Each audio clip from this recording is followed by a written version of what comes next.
Make your fertility journey a success with Avira. High-tech city, Kokatpalli, Secunderabad, Mehboob Nagar. Visakha Pendurthi పరిధిలో అయితే మాత్రం నకిలీ పోలీసులు కలకలం సృష్టించారు. కొంతమందికి అయితే రైల్వే జాబ్లు ఇప్పిస్తామంటూ కూడా కొంతమంది బాధితులు మోసం చేయడం జరిగింది. ఇప్పుడు ఇదే అంశంతో మనతో మాట్లాడడానికి డీసీపీ 2 సత్యబాబు గారు అయితే మనతో ఉన్నారు. ఆయనతో మాట్లాడదాం. సార్ చెప్పండి సార్, అసలు ఫేక్ పోలీసులు అంటూ కూడా తిరగడం, కొంతమంది వ్యక్తులను మోసం చేశారంటున్నారు కదా సార్, ఎంతమంది వరకు మోసపోయారు సార్ వ్యక్తులు?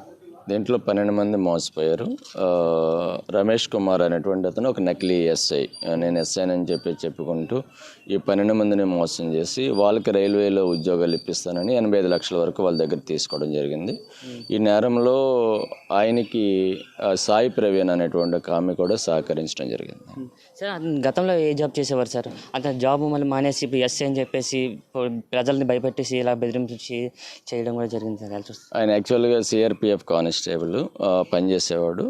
జమ్మూ అండ్ కాశ్మీర్లో పోస్టింగ్ వచ్చిన తర్వాత దాని నుంచి ఆబ్సెంట్ అయ్యి తర్వాత సబ్సిక్వెంట్లీ జాబ్ నుంచి రిమూవల్ చేయబడ్డాడు. తర్వాత ఈ నకిలీ ఎస్ఐ వేషం వేసి ప్రజలను మోసం చేయడం స్టార్ట్. ఎన్ని సంవత్సరాల నుంచి ఈ యొక్క నకిలీ ఎస్ఐ అని చెప్తూ తిరగడం, ఆయన చేసి సిఆర్పిఎఫ్లో జాబ్ ఇప్పిస్తానని చెప్పి మోసం జరిగింది. అంటే టోటల్ ఈ ప్రోత్సాహం జరగడానికి అతను ఎన్ని సంవత్సరాల నుంచి చేస్తున్నాడు సార్? యాక్చువల్గా 2 years నుంచి ఇది జరుగుతుంది ప్రాసెస్.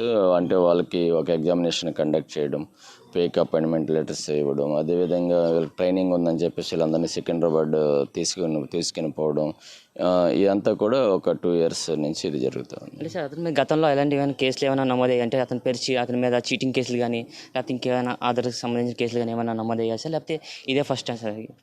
యాక్చువల్గా ఇంతకుముందు అయితే ఎటువంటి క్రిమినల్ కేసులు లేవు. ఒకవేళ ఎవరైనా నిందితులు ఇప్పుడైనా కానీ ఎవరైనా ఈ బాధితులు ఎవరైనా ఇతని వల్ల నష్టపోయి ఎవరైనా వచ్చినట్లయితే వాటిని కూడా తీసుకోవడం జరుగుతుంది. ప్రజలందరికీ అప్పీళ్ళు, ఈ విధంగా ఎవరైనా డబ్బులు తీసుకుని ఉద్యోగాలు ఇస్తాము అని చెప్పేసి అటు ఏమి కూడా నమ్మకూడదు. ఎందుకంటే ప్రతి గవర్నమెంట్ ఉద్యోగానికి ఒక ప్రాసెస్ ఉంటుంది. దానికి కూడా ఏదైతే మెరిట్ ఉంటుందో మెరిట్ ప్రకారమే గవర్నమెంట్ ఉద్యోగాలు, రైల్వేస్ కానీ లేకపోతే పోలీస్ కానీ లేకపోతే any government job only merit ద్వారా మాత్రమే వస్తుంది.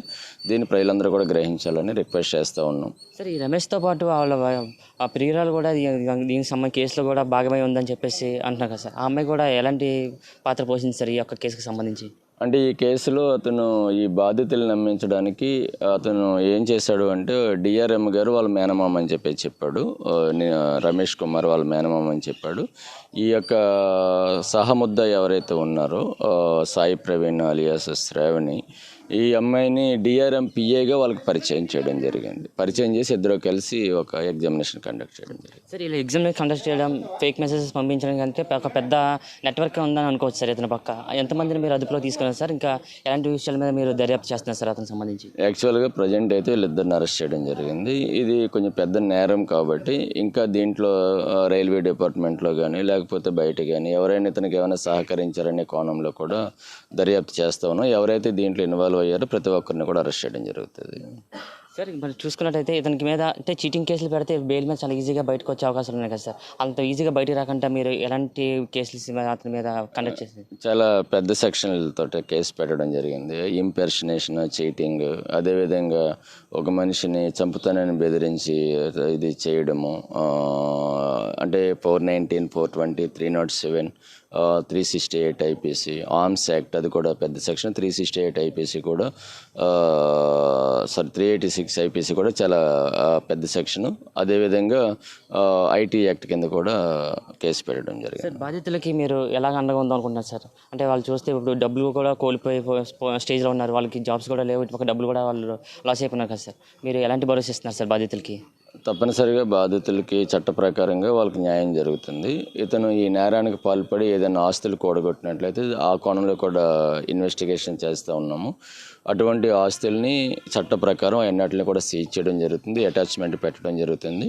వాటిని కోర్టు అనుమతితోటి చట్ట ప్రకారం బాధితులకి పరిహారం చెల్లించడం జరుగుతుంది. పక్క ప్రియురాలు కూడా ఈ యొక్క కేసుకు సంబంధించి ఇన్వాల్వ్ అయ్యి ఉందన్నారు, వాళ్ళ వైఫ్ కూడా ఏమైనా ఇన్వాల్వ్ అయ్యి ఉందా సార్ ఈ కేసుకు సంబంధించి? ఆ కోణంలో కూడా దర్యాప్తు చేస్తాం.